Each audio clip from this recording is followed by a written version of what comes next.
is in the building, and I'm joined with a special guest with a special message. Tell them your name and tell them what you do. Hey, how y'all doing out there in the world, man? My name is the Drunken Poet, right? Augusta native, here to share my joy for poetry, and out here today with my guy DJ Nightmare.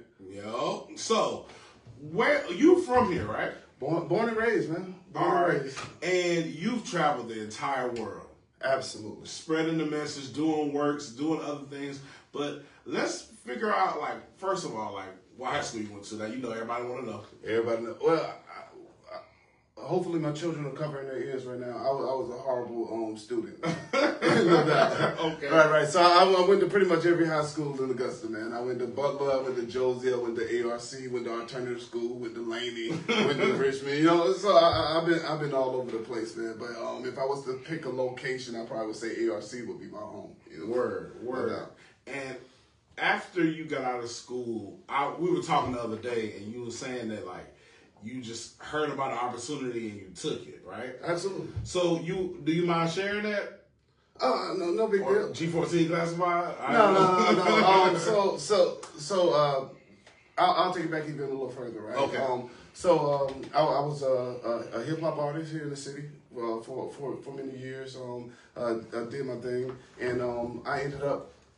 Appreciate you. I ended up overhearing that I could go overseas and make some money.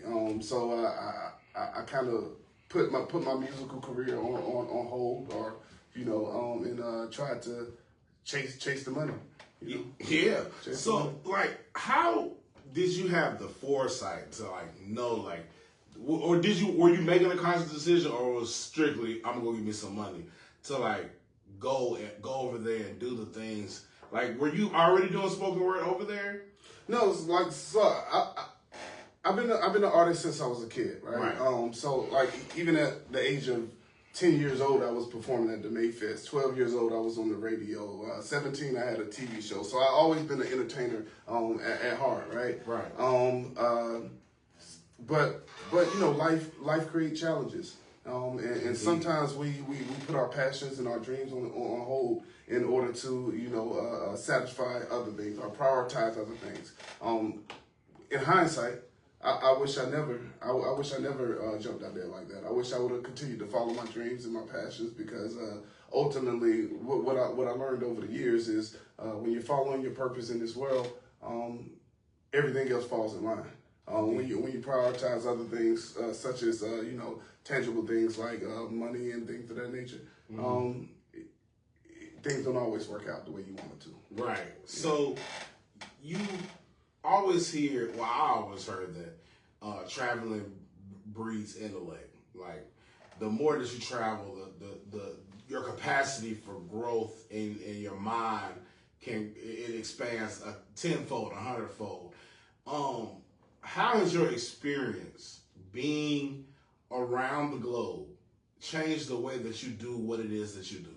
I mean, it's just understanding and learning different cultures. You realize more so than anything of how much alike we are, right? If we stick to what the media tells us about what happens all over the world, then we have a very narrow understanding of what takes place around the world. So me having the opportunity to travel around, that gave me a lot of insight on what other people actually go through. And one of the things I learned is it's not much different from what we go through on a day-to-day basis. And that has definitely affected my writing and my ability to articulate the struggles of the average man. Right. And I do want to ask, I know it's silly, but how was the first time you was trying to articulate the struggles of the average man on the stage? How did that go? What do you remember it? For specifically spoken word. Specifically spoken word.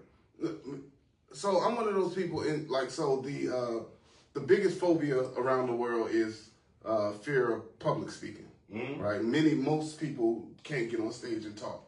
I've been doing that my whole life. That's kind of the most comfortable spot for me, is to be in front of a microphone speaking, right? So my first time doing poetry in front of people, I was at home, right? So it went the way I wanted it to go. You know, it was exactly where I wanted to be. So I really don't have a story to tell about, you know, my fear of getting on stage and speaking my mind or sharing my stories. It's everything I want. Do you remember like where it was? Oh yeah, absolutely. So it was in a. It was in a very small hole in the wall club in Djibouti, Africa. Oh yeah. Yeah, right. And it was a good time. Yeah, for sure. Word. Okay, we're gonna have more with the Drunken Poet in a couple of seconds, so don't go nowhere. I got